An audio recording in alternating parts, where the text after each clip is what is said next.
Penguins of Madagascar মুভিটি নিশ্চয়ই দেখে থাকবে। এই মুভি থেকে বা অন্য কোনো না কোনো ভাবে আমরা সবাই কম বেশি ম্যাডাগাস্কারের নাম শুনেছি। ম্যাডাগাস্কার হলো পূর্ব আফ্রিকার একটি দ্বীপ। কিন্তু তুমি কি জানো সেখানে এমন এক ধরনের পোকা আছে যা ঘুমন্ত পাখির চোখের পানি পান করে? এর কারণ হলো এই পোকা তার প্রয়োজনীয় পুষ্টি পাখির চোখের পানি থেকে পায়। পোকাটি পাখির থেকে পুষ্টি পায়, আর পাখি বিভিন্ন ধরনের ফল ও বীজ খেয়ে পুষ্টি পায়। আবার ফল তৈরির জন্য উদ্ভিদের দরকার হয় সূর্যের আলো। এই পোকা, পাখি, উদ্ভিদ, সূর্য সবকিছুই বাস্তুতন্ত্রের অংশ। আজকের পর্ব থেকে আমরা এই বাস্তুতন্ত্র সম্পর্কে জানব। জীব মারা যাওয়ার পর ব্যাকটেরিয়া সহ কিছু অণুজীব জীবদেহের পচন ক্রিয়া ঘটায়, ফলে পরিবেশ থেকে নেয়া উপাদান আবার পরিবেশেই ফিরে আসে। পৃথিবীতে সকল কাজই হচ্ছে শক্তির আদান প্রদান। কিন্তু জড় ও জীবিত বস্তুর মাঝেও যে শক্তির আদান প্রদান হয় তা কি তুমি জানো? উদ্ভিদ এবং প্রাণীর সাথে বিভিন্ন জড় পদার্থের মধ্যে যে শক্তি এবং বস্তুর আদান প্রদান হয় তা হলো মিথস্ক্রিয়া। মিথস্ক্রিয়ায় এক ধরনের আন্তঃসম্পর্ক ঘটে। পরিবেশের যে কোনো অঞ্চলে গড়ে ওঠা এই আন্তঃসম্পর্কই হচ্ছে বাস্তুতন্ত্র। সহজ কথায়, বাস্তুতন্ত্র হলো ভূমির উপর এমন কোনো একক যেখানে জড় ও সবুজ উদ্ভিদ খাবারের চাহিদা পূরণ করার জন্য উদ্ভিদের উপর নির্ভরশীল কিছু প্রাণী এবং মৃত জীব দেহকে মাটিতে পচানোর জন্য থাকা অণুজীব যাদের মধ্যে আন্তঃসম্পর্ক রয়েছে। জীবজগতের পুষ্টি এবং অন্যান্য শারীরিক প্রক্রিয়ার জন্য বিভিন্ন উপাদানের উৎস হিসেবে মাটি, পানি ও বাতাসের প্রয়োজন হয়। একটি বাস্তুতন্ত্র গড়ে ওঠার জন্য কিছু উপাদানের প্রয়োজন।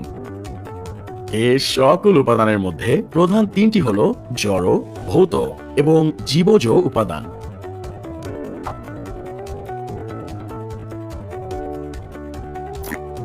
জড় বলতে এমন সকল জিনিসকে বোঝায় যাদের প্রাণ নেই। জড় উপাদানও বাস্তুতন্ত্রে গুরুত্বপূর্ণ ভূমিকা রাখে। বাস্তুতন্ত্রের সব জড় উপাদানকে অজৈব এবং জৈব এই দুই ভাগে ভাগ করা যায়।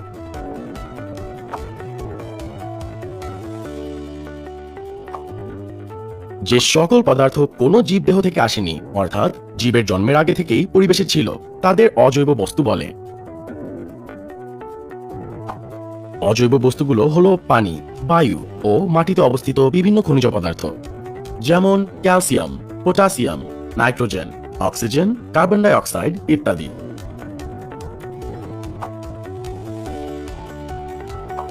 জৈব উপাদান হলো উদ্ভিদ ও প্রাণীর বর্জ্য পদার্থ বা জীবের মৃত্যুর পর যেসব বস্তু পরিবেশে ফিরে গিয়ে বাস্তুতন্ত্রের ভূমিকা রাখে। জৈব উপাদান সাধারণত হিউমাস নামেই বেশি পরিচিত। হিউমাসের উপাদানগুলো হলো ইউরিয়া, উদ্ভিদ এবং প্রাণীর বিভিন্ন কোষ, টিস্যু, অঙ্গ ইত্যাদি। উদ্ভিদ চাষে বেশি করে জৈব সার দেয়া হয়, কারণ জৈব বস্তু উদ্ভিদের জন্য বেশি পুষ্টিকর।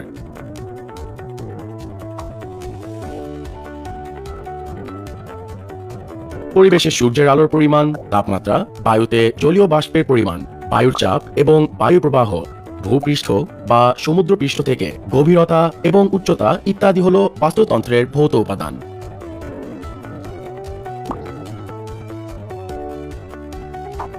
বাস্তুতন্ত্রের তৃতীয় এবং সক্রিয় উপাদান হলো জীবজ উপাদান। প্রাণ আছে যে সকল উপাদানে, সেগুলোই জীবজ উপাদান। পরিবেশের জীবজ উপাদানগুলো প্রধানত তিন প্রকার: উৎপাদক, খাদক ও বিয়োজক।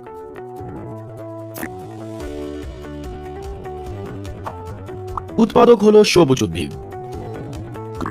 উদ্ভিদ সূর্যালোকের উপস্থিতিতে বাতাস থেকে কার্বন ডাই অক্সাইড এবং মাটি থেকে পানি সংগ্রহ করে সালোক সংশ্লেষণ প্রক্রিয়ায় তাদের প্রধান খাদ্য শর্করা তৈরি করে ও অক্সিজেন ত্যাগ করে। সবুজ উদ্ভিদগুলো স্বভোজী, অর্থাৎ তারা নিজের খাদ্য নিজেই তৈরি করতে পারে, ফলে অন্য কোনো জীবের উপর নির্ভর করতে হয় না।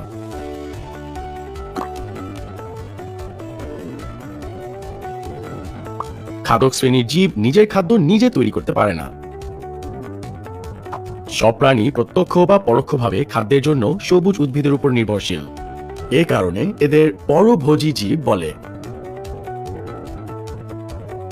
এদের মধ্যে যেসব প্রাণীরা সরাসরি উদ্ভিদ থেকে খাদ্য গ্রহণ করে তাদের তৃণভোজী প্রাণী বলে। তৃণভোজী প্রাণীদের প্রথম শ্রেণীর খাদকও বলা হয়, যেমন ঘাস ফড়িং, গরু, ছাগল, হরিণ, হাতি, জিরাফ ইত্যাদি। আবার তৃণভোজী প্রাণীদের আরেক শ্রেণীর খাদক খাবার হিসেবে গ্রহণ করে। এদের গৌণ খাদক বা দ্বিতীয় শ্রেণীর খাদক বলে। এরা এক ধরনের মাংসাশী প্রাণী, যেমন শিয়াল, বাঘ, সিংহ, হাঙর ইত্যাদি। সর্বশেষে যেসব মাংসাশী প্রাণী গৌণ খাদকদের খেয়ে বেঁচে থাকে তাদের তৃতীয় শ্রেণীর খাদক বা কোনো কোনো ক্ষেত্রে সর্বোচ্চ খাদকও বলে। এই শ্রেণীর খাদক সাপ, ময়ূর, বাঘ ইত্যাদি।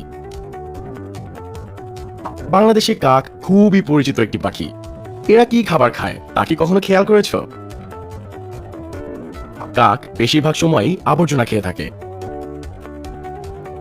এই বিশেষ শ্রেণীর খাদক জীবন্ত প্রাণীর চেয়ে মরে যাওয়া প্রাণীর মাংস বা আবর্জনা খেতে বেশি পছন্দ করে। তাই এদের আবর্জনা ভুক বা ঢাঙর বলে। যেমন কাক, শকুন, শিয়াল, হায়না ইত্যাদি। আবর্জনা ভুক প্রাণীরা মৃতদেহ বা আবর্জনা খেয়ে পরিবেশ পরিষ্কার রাখে। আমরা মানুষেরা কিন্তু শাক সবজি খাই, আবার সাথে মাংসও খাই। তাহলে আমরা বাস্তুতন্ত্রের কোন স্তরের খাদক তা কি বলতে পারবে? মানুষ একই সাথে তৃণভোজী এবং মাংসাশী প্রাণী, যাকে অমনিভোরাস বা সর্বভুক বলে। মানুষ সহ যে কোনো জীবই মৃত্যুর পর মাটিতে পচে যায়, কিন্তু এরা কি নিজে নিজেই মাটিতে পচে যেতে পারে? নিশ্চয়ই না। কোনো মৃতদেহই একা একা মাটিতে পচে যেতে পারে না। এদের পচাতে সাহায্য করে বিয়োজক। ব্যাকটেরিয়া, ছত্রাকের মতো অতি ছোট জীব বা অণুজীব উদ্ভিদ ও প্রাণীর বর্জ্য পদার্থ এবং মৃতদেহ থেকে খাবার গ্রহণ করে। এর ফলে বর্জ্য বিয়োজিত হয়ে মাটি বা পানির সাথে মিশে যায়। মিশে যাওয়া উপাদানগুলো আবার উদ্ভিদ খাদ্য উপাদান হিসেবে গ্রহণ করে। তাই এসব অণুজীবগুলো হলো বিয়োজক বা পরিবর্তক। আজকের পর্বে আমরা বাস্তুতন্ত্র ও এর প্রধান উপাদানগুলো সম্পর্কে অনেক কিছু জানলাম। আগামী পর্বে একটি পুকুরের বাস্তুতন্ত্র ও খাদ্য শিকল সম্পর্কে জানব।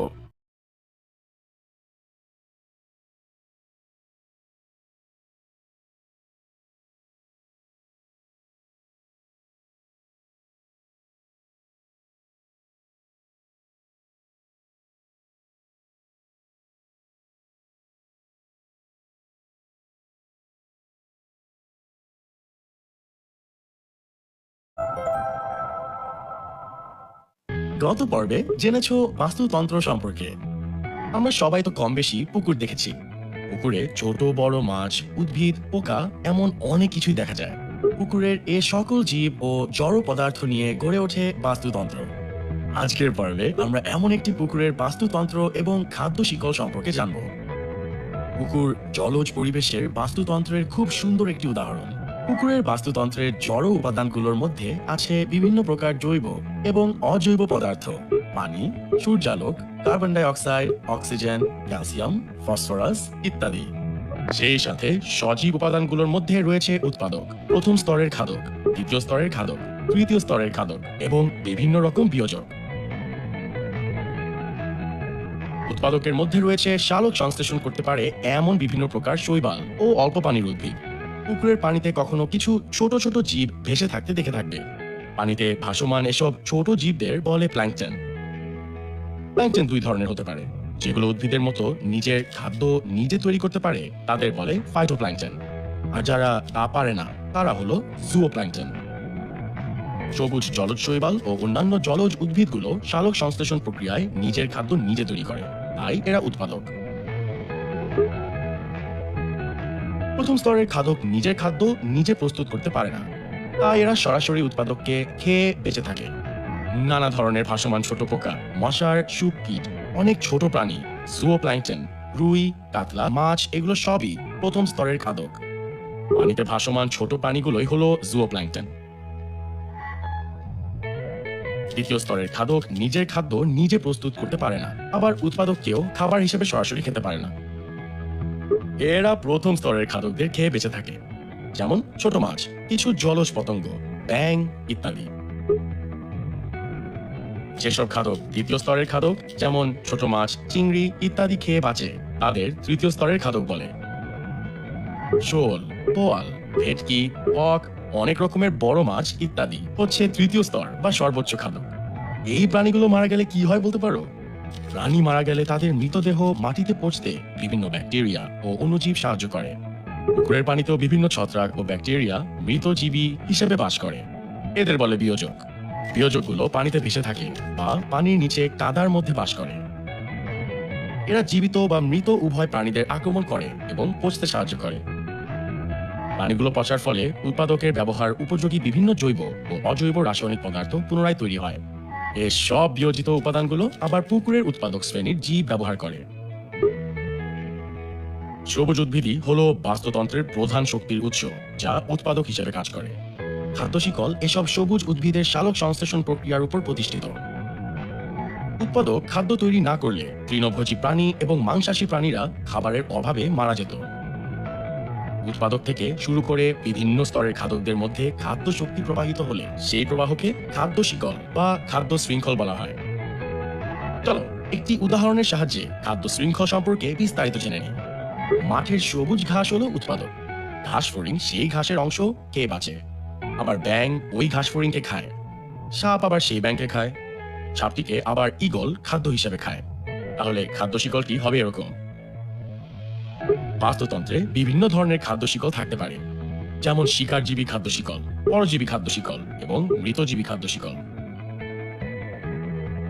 আমরা ঘাস থেকে ঈগলে খাদ্য প্রবাহের যে শৃঙ্খলটি দেখলাম তা হলো শিকারজীবী খাদ্য শিকল।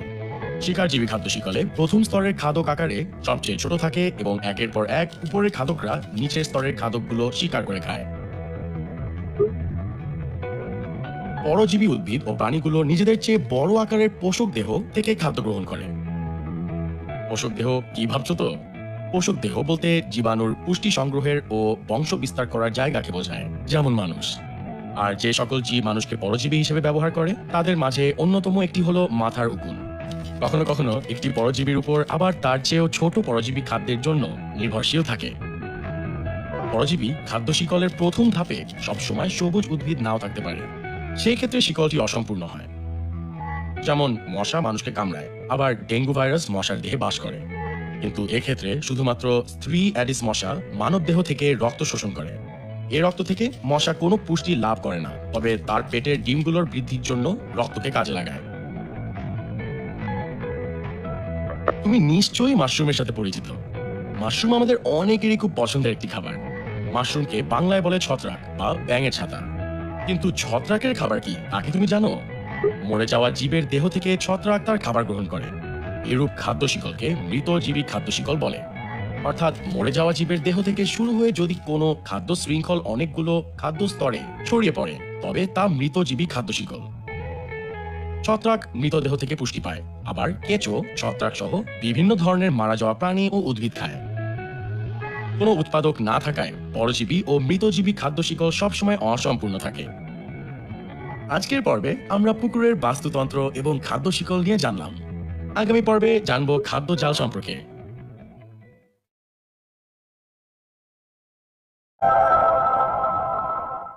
হ্যালো স্টুডেন্ট, আশা করি ভালো আছো।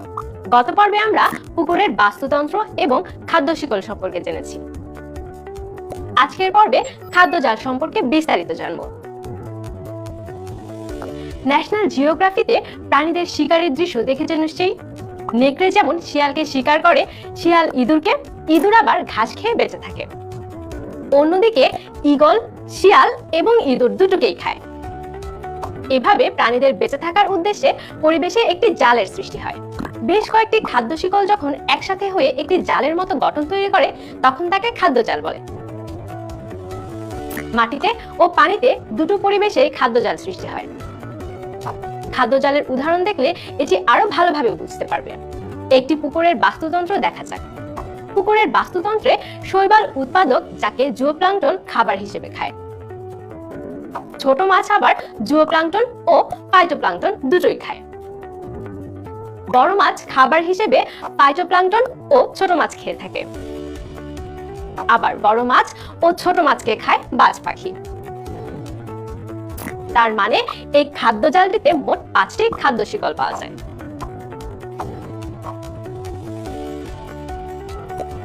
এখন স্ক্রিনে যে খাদ্য জালটি দেখছো এটি হলো বনভূমিতে খাদ্য জালের একটি উদাহরণ। অনেক জটিল খাদ্য জালও বিভিন্ন বাস্তুতন্ত্রে তৈরি হতে পারে, যেমনটি এই ছবিতে দেখতে পাচ্ছ। আমরা এতক্ষণ একটি খাদক আরেকটি খাদককে খেয়ে বেঁচে থাকা দেখলাম। পুষ্টিও এভাবেই এক দেহ থেকে অন্য দেহে প্রবাহিত হয়। উদ্ভিদ সালোক সংশ্লেষণ প্রক্রিয়ায় খাদ্য তৈরি করে। উদ্ভিদ তৈরি করা খাবারের কিছু অংশ নিজ প্রয়োজনে ব্যবহার করে, বাকিটুকু উদ্ভিদ দেহেই জমা থাকে। তৃণভোজী প্রাণী উদ্ভিদ খায়, আবার মাংসাশী প্রাণী তৃণভোজীদের খায়। উদ্ভিদ এবং প্রাণীর মৃত্যুর পর এগুলো পচে অজৈব বস্তুতে পরিণত হয়। সবুজ উদ্ভিদ এই সকল অজৈব বস্তু গ্রহণ করে এবং পুনরায় খাদ্য তৈরিতে ব্যবহার করে থাকে। পুষ্টি উপাদানগুলোর এরকম চক্রাকারে প্রবাহিত হওয়ার প্রক্রিয়াই হলো পুষ্টি প্রবাহ। বাস্তুতন্ত্রে কেবল পুষ্টির প্রবাহই হয় না, এর সাথে শক্তিরও প্রবাহ হয়। শক্তির মূল উৎস সূর্য। সূর্যের আলো এবং তাপ শক্তির 2% উদ্ভিদের সালোক সংশ্লেষণে ব্যবহার হয়। বাস্তুতন্ত্রের পরের ধাপগুলোর জন্য শুরুতে আলো ও তাপ শক্তি শর্করায় রাসায়নিক শক্তি হিসেবে জমা থাকে। বিভিন্ন প্রকার খাদ্য শিকলের মাধ্যমে উদ্ভিদের জমা হওয়া এই রাসায়নিক শক্তি বিভিন্ন খাদ্য স্তরে পৌঁছে। শেষে বিয়োজকের সাহায্যে সব শক্তি আবার পরিবেশে ফিরে আসে। প্রথম স্তরের খাদকেরা সবুজ উদ্ভিদের পাতা, কাণ্ড, ফুল, ফল, বীজ বা মূল খেয়ে বেঁচে থাকে। এভাবে সবুজ উদ্ভিদের থেকে রাসায়নিক শক্তি প্রথমে তৃণভোজী প্রাণীতে পৌঁছায়। তৃণভোজী প্রাণীদের খায় দ্বিতীয় স্তরের খাদক। একইভাবে দ্বিতীয় স্তরের খাদক থেকে রাসায়নিক শক্তি খাদ্য আকারে তৃতীয় স্তরের খাদকে পৌঁছায়। আবার তৃতীয় স্তরের খাদককে উচ্চতর কোনো খাদক খাদ্য হিসেবে খেলে শক্তি সর্বোচ্চ স্তরে পৌঁছায়। প্রাণীর মৃত্যুর পর ওই মৃতদেহে জমে থাকা রাসায়নিক শক্তি বিয়োজকের কারণে শক্তি আকারে পরিবেশে ফিরে আসে। জমা হওয়া শক্তি তখন আবার উদ্ভিদের গ্রহণ উপযোগী হয় এবং খাদ্য চক্রের মাধ্যমে বাস্তুতন্ত্রের প্রাকৃতিক শক্তি প্রবাহ চলতে থাকে। খাদ্য শিকলের প্রতিটি স্তরে কিছুটা শক্তি অপচয় হয় এবং তা পরিবেশে মুক্ত হয়ে যায়। শুধুমাত্র উৎপাদকেই সর্বোচ্চ পরিমাণ শক্তি থাকে। তাই খাদ্য স্তরের সংখ্যা যত কমানো যায়, শক্তির অপচয় তত কম হয়।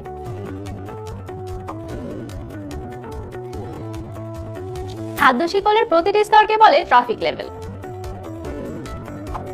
উৎপাদক প্রথম স্তরের খাদক, দ্বিতীয় স্তরের খাদক এবং চূড়ান্ত স্তরের খাদক প্রত্যেকটি এক একটি ট্রফিক লেভেল। উৎপাদক হলো বাস্তুতন্ত্রের প্রথম বা সবচেয়ে নিচের ট্রফিক লেভেল। তৃণভোজী খাদক অর্থাৎ প্রথম স্তরের খাদক দ্বিতীয় ট্রফিক লেভেলে থাকে। নিম্ন স্তরের মাংসাশী প্রাণী তৃতীয় ট্রফিক লেভেলে অবস্থান করে। উচ্চ পর্যায়ের মাংসাশী প্রাণী সর্বোচ্চ ট্রফিক লেভেলে স্থান নিয়েছে।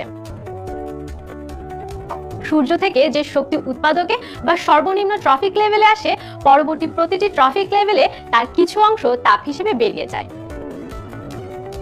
এ কারণে উৎপাদকে যে পরিমাণ শক্তি সূর্য থেকে আসে তা দ্বিতীয় ট্রফিক লেভেলে এসে কমে যায়। তৃতীয় বা সর্বোচ্চ লেভেলে শক্তির পরিমাণ আরো কমে যায়। তুমি জানলে অবাক হবে, বাস্তুতন্ত্রের কোনো একটি ট্রফিক লেভেলে যতটুকু শক্তি থাকে তার মাত্র 10% শক্তি উপরে ট্রফিক লেভেলে পৌঁছাতে পারে। বাকি 90% তাপ হিসেবে পরিবেশে মুক্ত হয়। বিশ্ববিখ্যাত পিরামিডের নাম আমরা সকলেই কম বেশি শুনেছি। পিরামিড বলতে সমতল ভূমির উপর অবস্থিত ত্রিমাত্রিক বস্তুকে বোঝায়, যার শীর্ষ ক্রমশ সরু। এই পিরামিডের সাথে কিন্তু ট্রফিক লেভেলের বিভিন্ন স্তরের খাদকদের শক্তি সম্পর্ক রয়েছে। খাদ্য শিকলে এক স্তর থেকে আরেক স্তরে যাওয়ার সময় পুষ্টি ও শক্তির বিন্যাস যে ছকের মাধ্যমে দেখানো হয় তাই শক্তি পিরামিড। পিরামিডের সবচেয়ে নিচে উৎপাদকে শক্তির পরিমাণ অন্য সকল ট্রফিক লেভেলগুলোর চেয়ে অনেক বেশি থাকে। সাধারণত ট্রফিক লেভেলের উপরের জীবগুলোতে শ্বসন সহ অন্যান্য কাজে অধিক শক্তি তাপ হিসেবে হারায়। তাই পিরামিডের ভূমিতে বা মাটিতে স্থান নিয়েছে উৎপাদক। আর সবার উপরে স্থান নিয়েছে চূড়ান্ত খাদক। আমাদের খাদ্যের উৎস ও পরিমাণ সীমিত। শক্তির এই পিরামিড আমাদের খাদ্যের সঠিক সরবরাহ ঠিক রাখতে গুরুত্বপূর্ণ ভূমিকা রাখে। খাদ্য শিকলে শক্তির প্রবাহ সবসময় একদিকেই যায়। শক্তি হারাতে থাকার কারণে খাদ্য শিকল সর্বোচ্চ 4 বা 5টি স্তর বা ধাপে সীমাবদ্ধ থাকে। খাদ্য শিকল যত বড় হবে উপরের দিকে ট্রফিক লেভেলে শক্তির পরিমাণ ততই কমতে থাকবে এবং এরপর শক্তি কমতে কমতে একটা সময় এসে আর কোনো শক্তি অবশিষ্ট থাকবে না। আজ এ পর্যন্তই। এ পর্বে আমরা খাদ্যজাল, বাস্তুতন্ত্রের পুষ্টি প্রবাহ, শক্তি প্রবাহ ও শক্তি পিরামিড সম্পর্কে জানলাম। আগামী পর্বে জীববৈচিত্র্য সম্পর্কে জানবো। সে পর্যন্ত সবাই ভালো থেকো।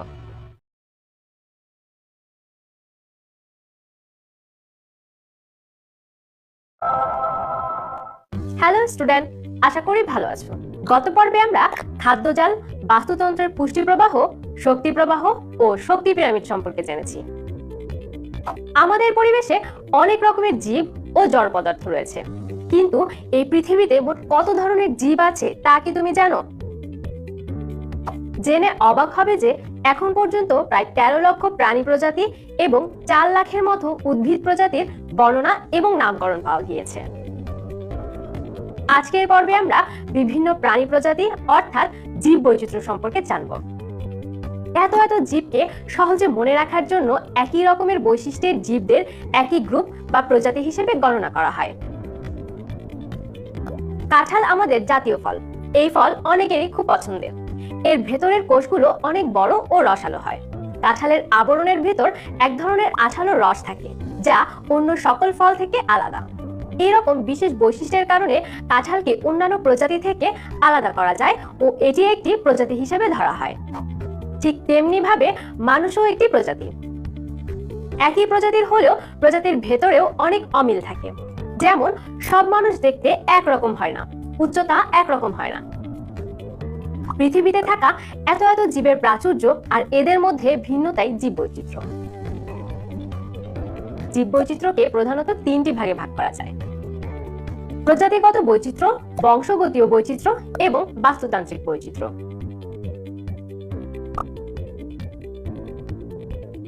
পৃথিবীতে যতগুলো জীবের প্রজাতি রয়েছে তাদের সর্বমোট সংখ্যাই হলো প্রজাতিগত বৈচিত্র্য।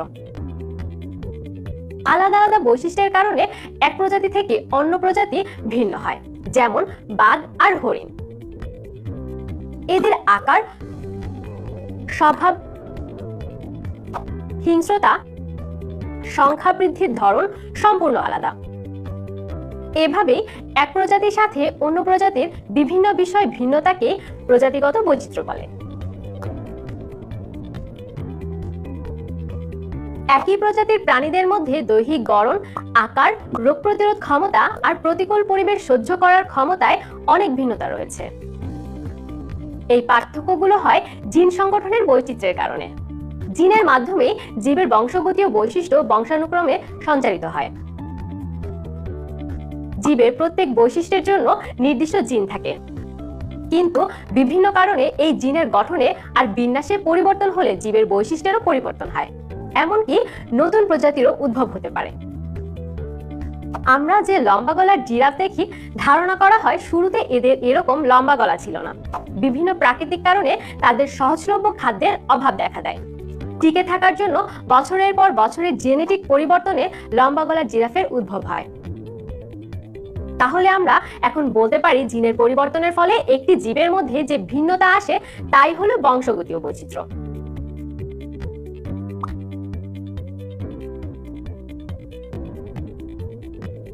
প্রতি বছর শীতকালে আমাদের দেশে হাজার হাজার অতিথি পাখি আসে।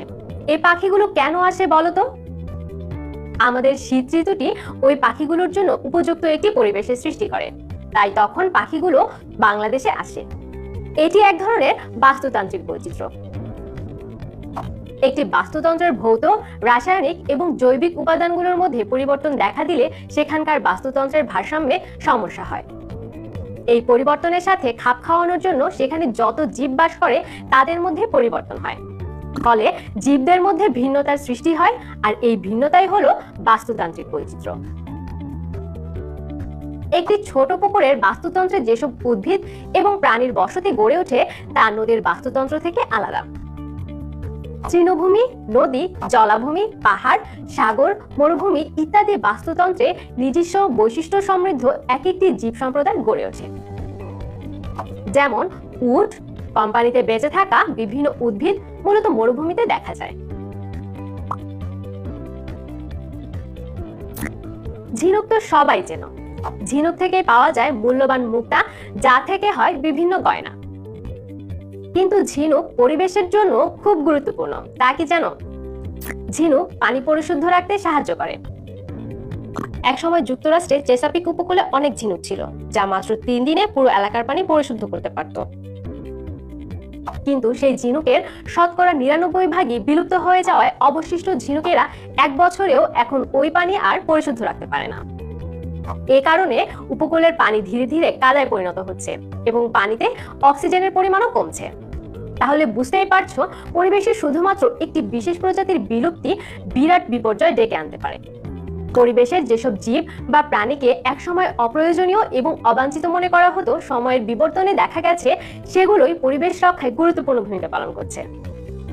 যেমন একটি পূর্ণবয়স্ক ব্যাঙ একদিনে তার ওজনের সমপরিমাণ পোকামাকড় খেয়ে ফেলতে পারে। এই সকল পোকা আমাদের ফসলের ক্ষতি করে। নানা ধরনের কীটনাশক ব্যবহারের ফলে ব্যাঙ ধ্বংস হয়ে যাচ্ছে। আবার পাখিদের প্রধান খাবার কীটপতঙ্গ। পরাগায়নেও পাখিরা গুরুত্বপূর্ণ ভূমিকা পালন করে। কাক, পেঁচা, ঈগল, চিল এবং বাজ পাখি আমাদের জন্য ক্ষতিকর ইঁদুরকে খায় ও ইঁদুরের সংখ্যা নিয়ন্ত্রণে রাখে। একটি পেঁচা দিনে কমপক্ষে 3টি ইঁদুর খেয়ে হজম করতে পারে। শকুন, চিল এবং কাককে অপ্রয়োজনীয় মনে হলেও এরা ময়লা খেয়ে রোগ জীবাণু থেকে আমাদের সুরক্ষিত রাখে। পরিবেশ থেকে কোনো প্রজাতি বিলুপ্ত হলে বাস্তুতন্ত্রের স্থিতিশীলতা নষ্ট হয়ে যায়। তাই আমরা সহজেই বলতে পারি বাস্তুতন্ত্রে জীববৈচিত্র্যের ভূমিকা অনেক। তাহলে আজকের পর্বে আমরা জীববৈচিত্র্য সম্পর্কে জানলাম। আগামী পর্বে বিভিন্ন প্রকার জীবের আন্তঃনির্ভরশীলতা নিয়ে আলোচনা করব। সে পর্যন্ত সবাই ভালো থেকো।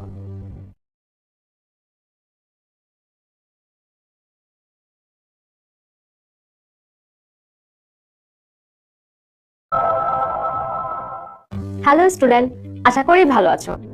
গত পর্বে আমরা জীববৈচিত্র্য সম্পর্কে বিস্তারিত জেনেছি। আচ্ছা, একবারও কি ভেবে দেখেছো গাছ না থাকলে আমাদের পরিবেশের কি হতো? গাছ না থাকলে প্রাণীরা তাদের জন্য দরকারি অক্সিজেন পেত না। আবার আমরা খাবারের জন্য সরাসরি বা পরোক্ষভাবে গাছের উপরই নির্ভর করি। সেই খাবারও গাছ ছাড়া আমরা পেতাম না।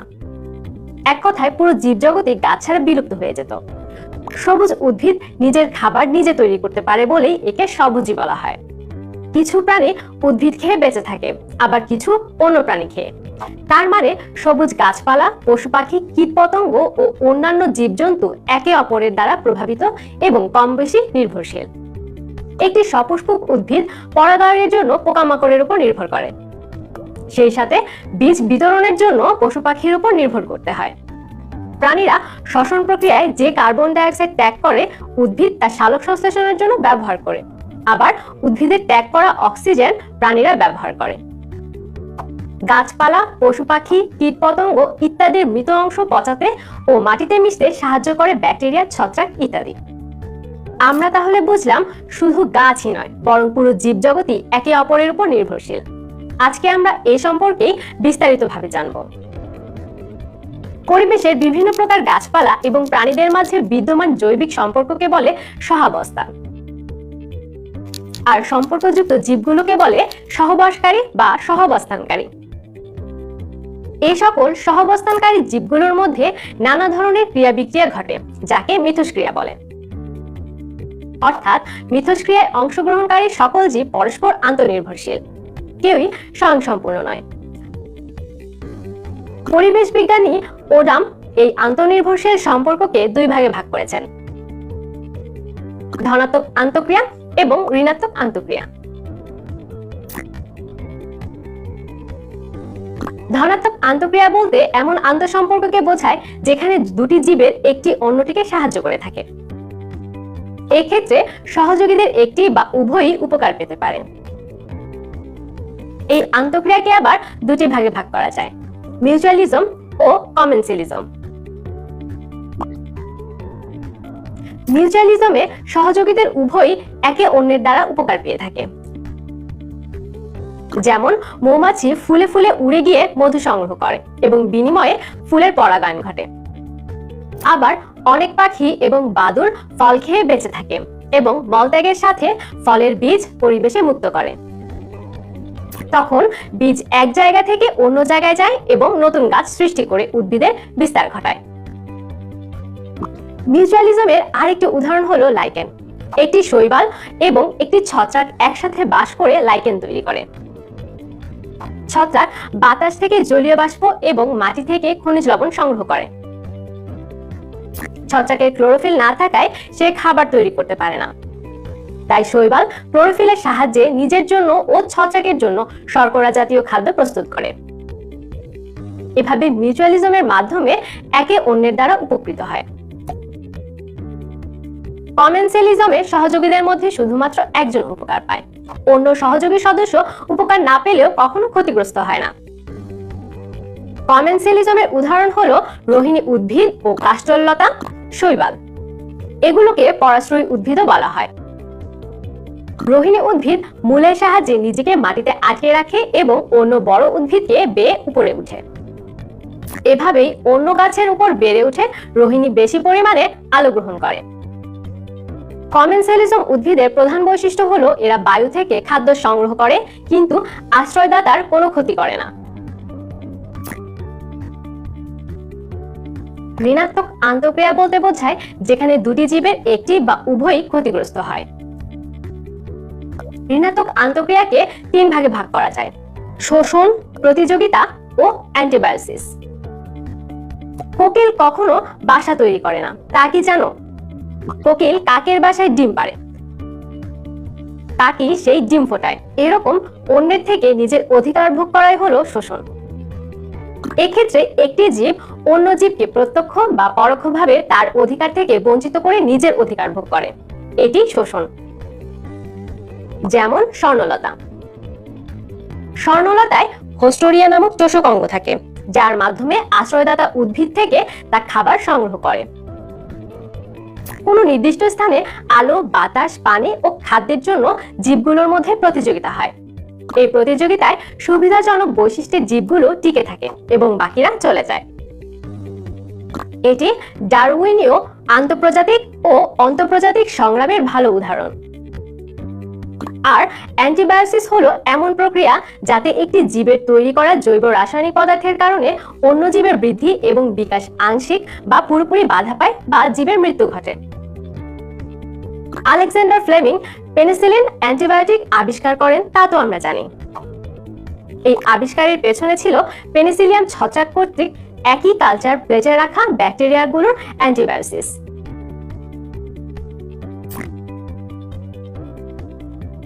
আমাদের পৃথিবীকে বসবাসযোগ্য করে রাখার জন্য পরিবেশে ছোট বড় সব প্রাণী অর্থাৎ জীববৈচিত্র্যকে সংরক্ষণ করা প্রয়োজন। কিন্তু পরিবেশের প্রাণী ও উপাদানগুলোর ক্ষতি দিন দিন বেড়েই চলেছে। পরিবেশের গ্রিনহাউস গ্যাস বেড়ে যাওয়ার কারণে তাপমাত্রাও বেড়ে যাচ্ছে। একে গ্রিনহাউস এফেক্ট বলে। গ্রিনহাউস এফেক্টের কারণে সমুদ্রের পানির উচ্চতা বেড়ে উপকূল অঞ্চল তলিয়ে যাবে, আবহাওয়ার পরিবর্তন, বনাঞ্চল ধ্বংস ও ফসলের ক্ষতি হবে এবং নতুন রোগের প্রকোপ দেখা দিবে। তাই পরিবেশ সংরক্ষণের গুরুত্ব কত নিশ্চয়ই বুঝতে পারছো। পরিবেশ সংরক্ষণ করতে আমাদের গাছ কাটা বন্ধ করতে হবে, জৈব সার ও সৌরশক্তির ব্যবহার বাড়াতে হবে, সেই সাথে রাসায়নিক সার ও কীটনাশকের ব্যবহার কমাতে হবে। আজকের পর্ব থেকে আমরা বিভিন্ন প্রকার জীবের আন্তঃনির্ভরশীলতা সম্পর্কে জানলাম। আজ এ পর্যন্তই, দেখা হবে অন্য কোনো দিন নতুন আরেকটি অধ্যায়ে। সে পর্যন্ত ভালো থেকো, শিক্ষার সাথেই থেকো।